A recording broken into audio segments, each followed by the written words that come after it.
Welcome along to the Real Podcasters, where we are finally indulging in Dan's preferences for movies. I say finally. We have technically covered this before on a different podcast several years ago and have really never spoken about it since. We're going to be taking a look at John Carpenter's Halloween from 1978. We don't really need to go into any plot synopsis. I know I wrote it in the script, but everyone knows what Halloween is.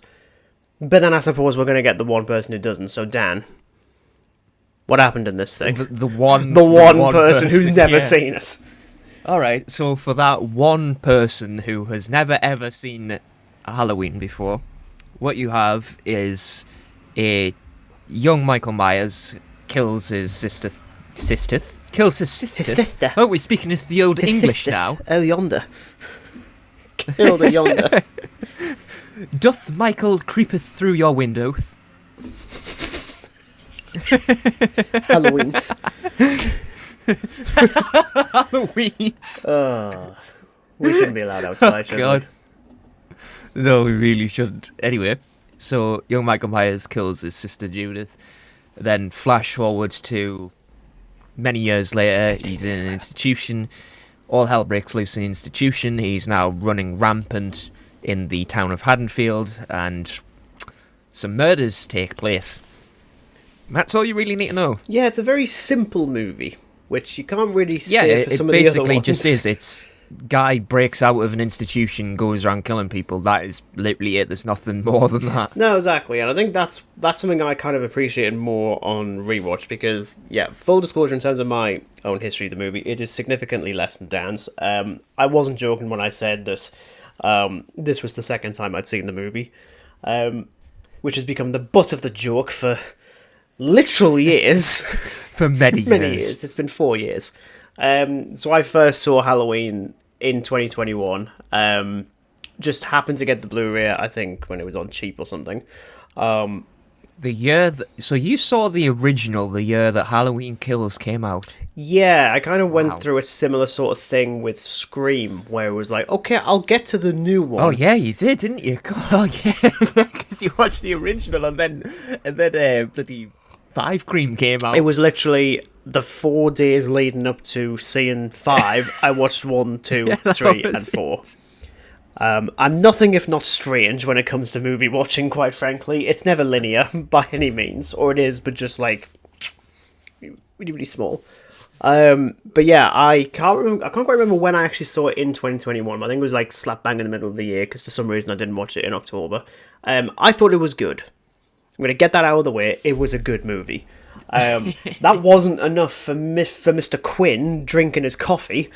He was like, this either has to be the worst thing you've ever seen in your life, so like on the level of Mufasa the Lion King, or it has to be the greatest thing you've ever seen on the same level of either Dog Soldiers or Back to the Future. There can't be an in-between. Heaven forbid you say a movie's good. Without getting political anyway, but there we go. So whether it's out of spite or just no interest at all, I didn't watch it again until, as I'm looking at my review on Letterboxd, the 28th of September. So I still didn't watch it in October. I know, the audacity. I think it was because I seen it was streaming on Shudder, and I was like, right, either this is going to go off tonight, so I'd best watch it now, and then suddenly went on a craze of one night watching that one, then the night after watched 2018, then Kills.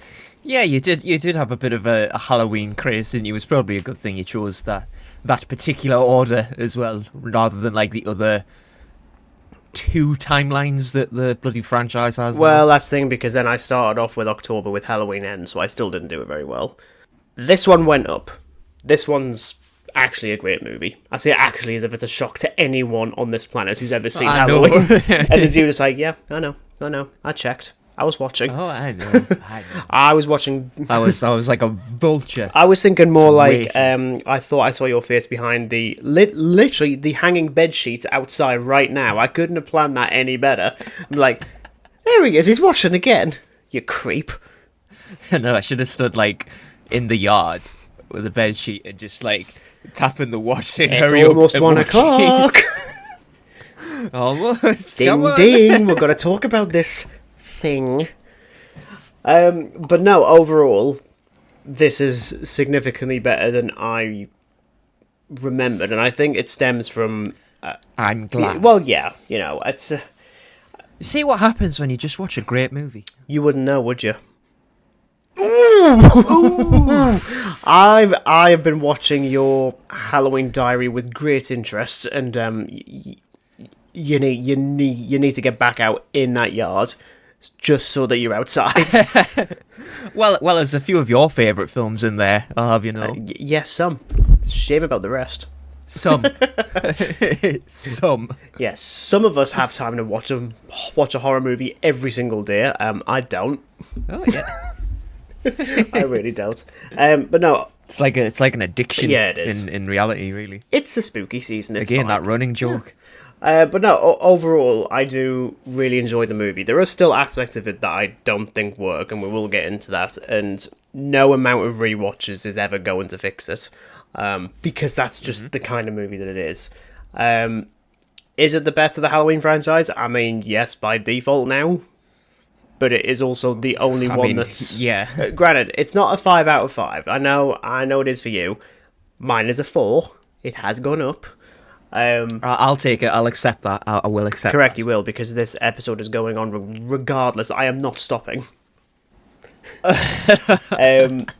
So Stephen has said that's completely unacceptable. Well, sorry. Yeah. Bye. It's like... Right. Just 20 minutes of silence now. Yeah. But yeah, okay, we'll go over to you. Because I can't actually remember when you first saw Halloween. Why didn't you delve into that? Do you know, even that is even a struggle for me, to be honest with you. I'm gonna say, like, early teens. Ew. I think, like, I just remember watching it downstairs with my parents. Like, we just decided to put on some, like, classic horror movies, and we ended up watching the original Halloween. And at the time, I truthfully didn't really think too much of it. Wow. Right. So. Yeah. You have the temerity, the nerve, and the balls to have a go at me for saying that the film is good, when you yourself, in your teens, thought, that's fine. It's like... Well, I was a teenager. I didn't really, like, understand bog off with the a lot of excuses. it I don't care. It's not an excuse. It was, we all mature as people, so you then have when matured I got to like Halloween an off cheese. later. Right? You are crumbling away. It's like Voldemort in the like final bloody Harry Potter cheese. film. Just... Good grief. We all mature as people, Regan. And then I got into it a lot later, and I thought it was the best thing since sliced bread. Pity. That's a pity. Oh, good grief. But yeah, my love for this film has no bounds, is safe to say. I could, quite frankly, just rewatch this whenever I felt like it. It's a wait, to be honest, it's not just the film itself. I think it's just John Carpenter as a director as well. I mean, the films like The Thing, I can watch that repeatedly and still love it to bits. But I just love Halloween for what it is, because it is so ahead of the curve with everything else. And by today's standards, you look back at it and you think, this really isn't actually that violent. Like, compared to something like Terrifier 3. Why the hell do you go really for that one first? It was like Okay, well, 1978. I suppose sticking literally with Halloween, last year. You've got something like Halloween Kills, which is the gruesomest of the Halloween films, without a doubt. There's pretty much no beating how gory that one is. And there's a lot of beating. But it sort of proves that you don't need a slasher film to be absolutely ultra-violent in order to work. Look at things like Psycho, not a whole lot of blood, and yet it's considered the masterpiece of all slashers. Yeah. That and Halloween, obviously. There you go again. But no, I just love every moment of every piece of that fine film. Just right from the POV camera work to Michael Myers himself just messing with people. Doesn't just see. I just like the way he just sort of stalks people and then decides, you know what? I'm gonna kill you. Like, but it kind of has been ruined because I saw this stupid reel ages ago. It's like a Halloween, but when Michael Myers is off the camera, he's like running. Yeah, somebody's down the street and he's like 3 houses up, and then the camera turns away at the person again. He's just running as fast as he can. But no, I think this is just so unbelievably great. Like I probably would have saved this until like it had a major milestone. I know it's like 3 years or 50. I'm not waiting that long. But I could not wait. No. I could not wait. No. Well, do you know that the funny thing is, right? Like, I've been obviously watching like spooky films for this October, so 31 films leading up to Halloween. And normally I'd leave something like Halloween right up until Halloween. It makes sense. But it got to October 1st, and I was like, do you know what? I'm just going to watch Halloween. Why not? No patience whatsoever. No patience. Absolutely not. Okay, well, we'll get into a more... Well, I don't think I think for once I finally gave it a different name rather than spoiler discussion. Full discussion. There we go. Because it's there's no point in saying, oh yeah, spoilers for Halloween. Anyone besides that one person who hasn't seen that, I guess now is the time to stop listening. Yeah, I mean, like, you've lasted pretty long on that one, actually. If you're like, oh, actually, they're going to go into spoilers. Yeah. Oh, no, absolutely no. I'm not interested. So yeah, full discussion on John Carpenter's Halloween, which starting with John Carpenter himself. Just a fascinating director, to be honest. Yes. Especially with this film. This film, I think, beyond really any of the other Halloween movies, and I do include Kills, is this one has the best grasp when it comes to atmosphere. Immediately. For certain. And I think especially with... I mean, look at the first shot you get. I mean, like, it's literally just POV camera, which I think was quite new to the genre at the time. Yeah, definitely. Like, it's sort of unlike anything. You know, just putting this, like, really heavy-ass 70s camera on somebody's shoulder and say, okay, I want you to just walk to a window. But that's the thing as well. So it looks like somebody's looking in. It's an interesting direction to go, especially with not only killing Michael Myers' sister Judith immediately, in like a really just like blasé way. Like, there's no Hollywood's sort of version of it. It's just blunt, which is ironic given it's with a knife. Yeah. But it's the fact that, especially when you take like the mask off and you see Michael Myers and he's just a kid, and you're immediately put off because it's like, oh, right, okay, we're getting, right. Okay, we're doing that now, are we? And I think as well, what I appreciate with this movie, I mean, while it does still allude to the idea of like, he's like the personification of evil, he is the devil, blah, blah, blah, blah, bad guy. Doesn't actually say bad guy, funnily enough. But yeah, I think I'd say the one thing he doesn't say. He's just not that great, to be honest. There's not really much done with why Michael Myers kills his sister. He just does it. And I think that, I mean, even for me, who's used to seeing like a lot of these movies, given like, great sort of motivation for why anyone does any sort of like murdery things, and later movies would try and address it, whether it's either they did, I think it was like, well, supposedly 3 movies, only really 2 of them actually touched upon it. But coming up with this thing that Michael Myers was involved in like a cult was just stupid. Like, does there have to be a reason? Maybe he's just, is there a reason why he just goes around murdering half the town on Halloween Kills? No, because he's just a maniac. That is literally it. What's the thing? Like, he's a serial killer. Like, there's no, like, I'm not saying there has to be a reason. I mean, it's the kind of thing when it's a movie, you kind of want there to be motivation there.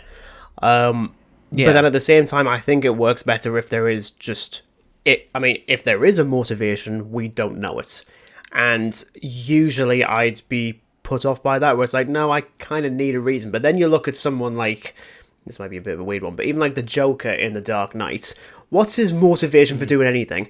Just because he doesn't know what... He's just insane. Yeah, exactly. He doesn't know how to do anything else. And I'm like, yeah, that's fine. So actually, and I think especially with the pantheon of iconic horror slashers, Michael Myers can then stand out by being just a bit lesser, if that makes sense. Well, I'm sure we talked about it like ages ago when, like, if you give Michael Myers this whole backstory, it seriously takes away all of the atmosphere of that film. If you know everything about this guy, he's not that scary. He's scary because you don't know anything about him. You don't know who's behind that mask at all. You don't know his face. You don't... And again, you know, when films have tried to sort of do the mask away thing in some of the later films, it's just like, well, I'm not even scared anymore. I'm just like, well, he's just some guy. I mean, saying that, I do remember quite liking the first Rob Zombie Halloween movie. I'm probably like the only one. I don't remember. Granted, I don't remember it very well. But obviously that movie does delve into Michael Myers' origins. Yes. But it can get away with it as well because it's a remake. They can kind of... There's a bit more... Yeah, they can kind of twist and bend the rules a bit. Exactly. And it kind of gets away with it in that one, not Halloween 2. Just... No. Like, you know, we differ. Like, the general consensus and Dan's opinion is the Halloween Resurrection is the worst one. I'm into the Rob Zombie Halloween 2 is the worst one. Because at least... No, because at least with Resurrection, you can just really laugh at it. Because it's just completely nonsensical. Halloween 2 was just sort of like, what are you actually trying to do? Because I don't know. Granted, this sounds like an absolute shit show behind the scenes, so there is that. But genuinely, I really hate that one. Yeah. And it's interesting that I say that I like when Michael Myers is done, like, in a small capacity rather than a larger one. And yet, I quite like the first Rob Zombie one. But like I say, it's given a bit of merit because it's not connected to the other movies. And this movie still works really well, even standalone, even by the end when Michael Myers just vanishes. And it's like, yeah, actually it still works as an ending. There is like a little bit of room. You gotta really wonder, like, if they just didn't do any sequels, I think it just ends on such a perfect note. It just adds this little bit of mystery to it. Well, I'm sure that I read somewhere that John Carpenter admitted that the only reason he came back to do the second one was because of the... I remember seeing a video that they never planned on doing a sequel for it until they got hired to do the script for Halloween 2, which they absolutely detested, and just more or less Deborah Hill and him just got absolutely mortal drunk and just... just wrote this. Yeah, and even that one's fine. Like, I don't mind that movie at all, even though that does... Yeah, it does introduce the idea of a sibling, which is not needed. But in general, I mean, there's a lot of aspects of the 40-ween trilogy when it comes to Michael Myers. We have to find a name for these things now. And I'm not calling it the David Gordon Green trilogy. Oh, we do. It's just standard. Sod that guy. My favourite Michael Myers moments usually is actually in those three, but then I'm quite biased because they're like the new ones for me, because I didn't see the original until too late.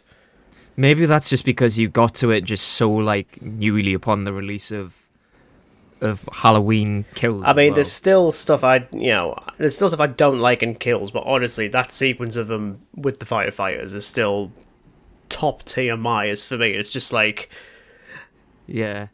I mean, you see, although I really like the scene, like I cannot compare it to the likes of the 78 Myers, especially the when it's pretty much just like Laurie is the last person alive, and she backs up into the room, and then there's like this light that just shines like at the bottom of the mask, and it is just nothing has ever been replicated to that sort of standard of sheer creepiness across 13 Halloween films, which is just like an absolute kick in the balls to the Friday the 13th franchise. Because there's only 12 of those and hopefully films. That's it, and never make a 13th, and that's just like the joke. It's like, no, we're never going to do that. Yeah. It's such a Yeah. grand little chuckle. Like, especially Myers in general. Like, I do really like the depiction of Michael Myers in this one, especially because while we don't know too much about him as a person, despite what Dr. Loomis keeps on running around talking about, just like, oh, he's evil, he's gonna kill again, you've got to find him, where is he, has he killed again? It's like, yes, Loomis, obviously he's running around with a knife, he isn't going to be cutting into a loaf of bread, is he? Fucking Loomis. That was a fine impression, I may say. Oh, Michael, no! Or anything like that. I could have been a voice actor, I'm just saying. I couldn't.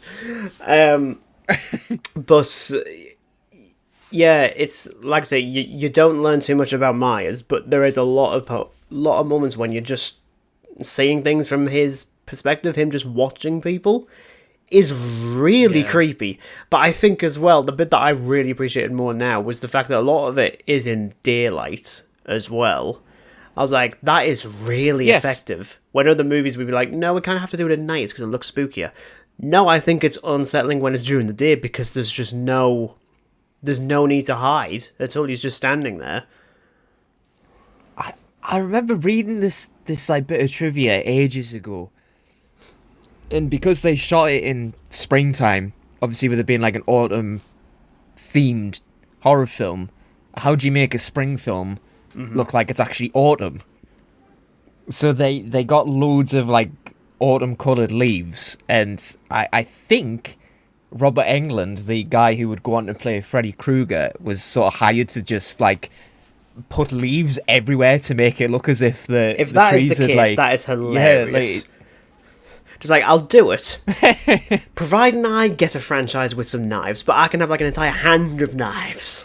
Just saying. But it's mental because until you really read into something like that, you wouldn't know. No, absolutely not. But I totally get like the creepiness aspect of Myers, especially like, I mean, one of the probably one of the more iconic shots is sort of when I think Laurie and a couple of her friends are walking down the street, and he's just sort of like peeking out of the hedge. I mean, like, God, that single shot is like on posters, T-shirts, and even reminds everything. Me of it reminds me of something more recent with Sinister, with Bagul in the hedge, which is there from the start, and then you go back to it and you just see him, and it's like, no, thank you. I did say before, like, there is certain aspects of this movie, like I say, will not get better with a rewatch. And I put it in the running order for this. I had it in my review. I think I had it in both. I've said it from the start. This is just the part where Dan just gets exceedingly nervous. Characters, in quotation marks, because there isn't any. It's... Yeah, okay, I totally get that. Especially, like, side characters, like all of Laurie's friends. Yeah, totally get it. They are like the most stereotypical teenagers of the 70s.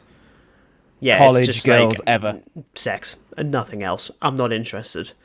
Which, you can argue the movie does an interesting twist with that by having Laurie not being interested in that at all, and she's the one that survives.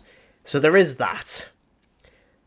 At the same time, yes, they're still not very interesting, and even unfortunately, despite Jamie Lee Curtis being like an absolute treasure and a half, Laurie Strode just isn't that interesting anyway. She just happens to survive. And I think it's the only two times I've seen things be done with Laurie Strode as a character better is ironically with Halloween H2O and her 40-ween. Yeah, do you know a lot of people say the same? Yeah. Actually. That people just feel like it was a lot of her later roles, especially her 40-ween trilogy, where you really get a lot more of the character, whereas this one, you're kind of just being introduced to her, I think. Yeah, here's the thing. She's still really good, but it's the performance that carries it rather than the writing. I just don't really care for Laurie at all. You're kind of just like, right, okay, we need to have someone. If we're not going to follow Michael Myers, we might as well have some kind of audience surrogate, which I suppose is a bit weirder with the knowledge that Halloween 2 is going to confirm that there is that familial connection to her and Myers. But it's, I mean, even in this movie, they're just sort of like, he just happens upon her, and she just happens to survive, so she's just the hapless victim. Well, yeah, that's what it is, so it's just pure coincidence. It's not like the guy's got a personal vendetta against her.